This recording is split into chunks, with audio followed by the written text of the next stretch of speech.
Hello and welcome back to Oldhammer and Tongs. So I went on an adventure over the weekend. I went up to Nottingham and finally visited Warhammer World. A very dear friend of mine now lives overseas. At school, when we were at school together back in the mid 90s, we both collected 40k, obviously Space Marines. Then we drifted out of the hobby like many people do, and completely independently of each other, came back to it. I, as you know from the title of this channel, am a huge fan of all things Oldhammer.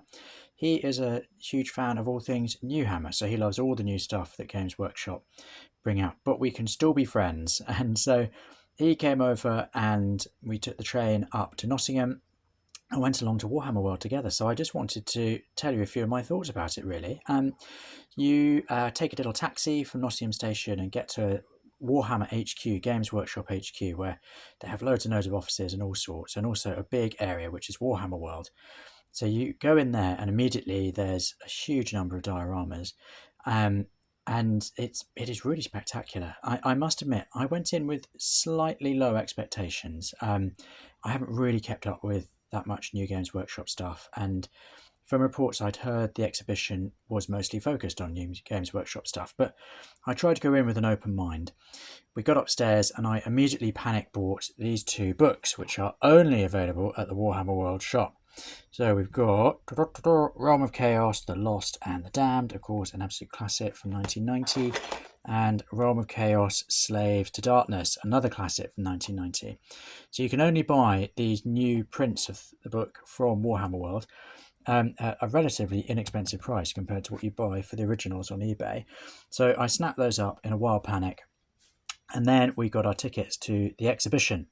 So we popped on in, and I was immediately very happy to see some very old miniatures. They had a very early Citadel Wyvern. They had some early unopened blister packs, which I think were some of the first ever blister packs anywhere. Brian Ansell, I believe, invented them as a way of displaying models in a way that people could go into a shop, immediately see everything. And it was very space efficient because you'd be using the wall space. Before that, I think Citadel miniatures were stocked sort of quite often behind a counter in trays and boxes. So customers almost had to know what they wanted before they saw them. These old blister packs basically had a piece of folded card and then a small transparent plastic bag stapled to it that hung underneath with a hole punched in the card and then a little model inside. So it was amazing to see some of those intact. Then there were a number of other old miniatures. They had some of the original plastic Space Marines. They had various metal models. They had some Mike McVeigh dioramas that I was really excited to see, including the classic Horus confronting the Emperor. So that was very exciting for an old timer like myself. My friend was slightly less less impressed by some of these offerings. He was much more impressed by the absolutely enormous dioramas of current miniatures that they have. So they've got loads. Apparently there's 50,000 painted miniatures in the exhibition space, many of them on these huge dioramas, the majority of which cover the Horus Heresy. Of course, everyone loves Space Marines, so why not have battles where you can have two sides of Space Marines against each other? And it has to be said, they are mind-blowing. The dioramas themselves are absolutely spectacular. Huge fortresses built, whole mountain ranges, giant ravines and valleys. They really did look absolutely brilliant. And even I, as a die-hard old hammerer, felt myself getting quite excited by the size of them, and really getting involved, looking at all the detail, all the vignettes, the small confrontations, the characters. It was really well done, and I thoroughly enjoyed it. There was one absolutely enormous diorama that must have had 300 or 400 miniatures on it, which was a huge, I think it was Chaos Cult army. It was Tyranids with Tyranid cultists attacking an ultramarine fortress. And it is vast, absolutely huge. And they do have a sort of Where's Wally style game that if you can spot the assassin hidden within that battle scene, you get to win a model of the said assassin. So we did try that, and eventually my eyes went completely ski-whiff and square from trying so hard to see it, and I had to stop. But it was really impressive.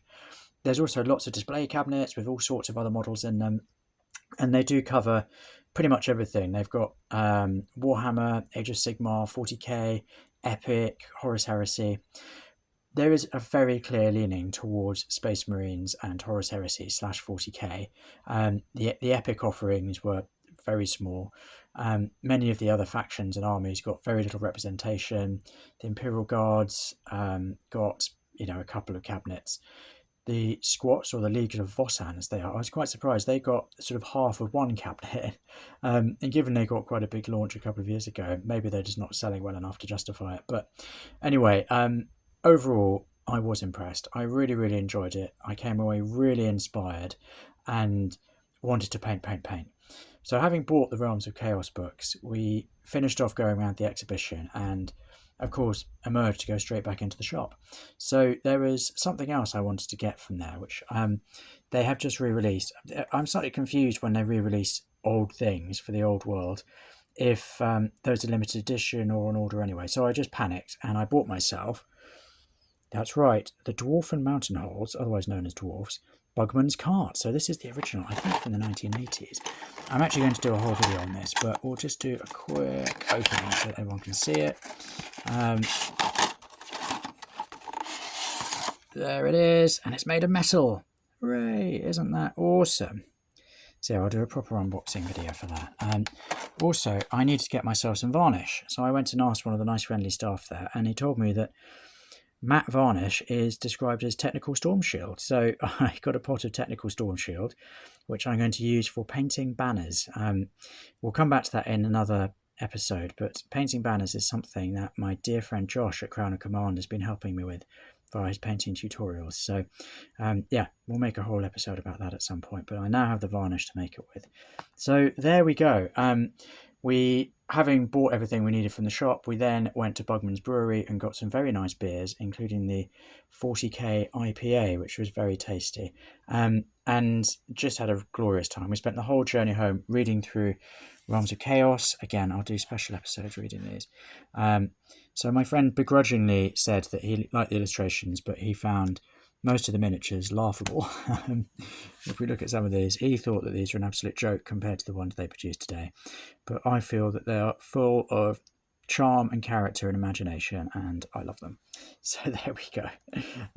Like I say, these will each get their own episode each. But thank you so much for joining me. Just wanted to give some of my thoughts on Warhammer World. I would highly recommend making the trip. I think it was £8.50 for entrance to the exhibition, which is an absolute steal given how much there is in there. The whole place has got a really positive vibe. The staff were lovely. There was a gaming room which must have had 50 tables in it, and they were all full of people who all seemed to be having a really good time. So positive vibes all round. So thank you, Games Workshop. I do appreciate the fact that you're still out there doing this. Yeah, I had a great day. So thank you for joining me. Please do tune in for our next video. Please do subscribe, like, leave a comment, share with any friends who you think might enjoy this. And you can also follow us on Instagram at Old Hammer and Tongs. Thank you very much. Bye-bye.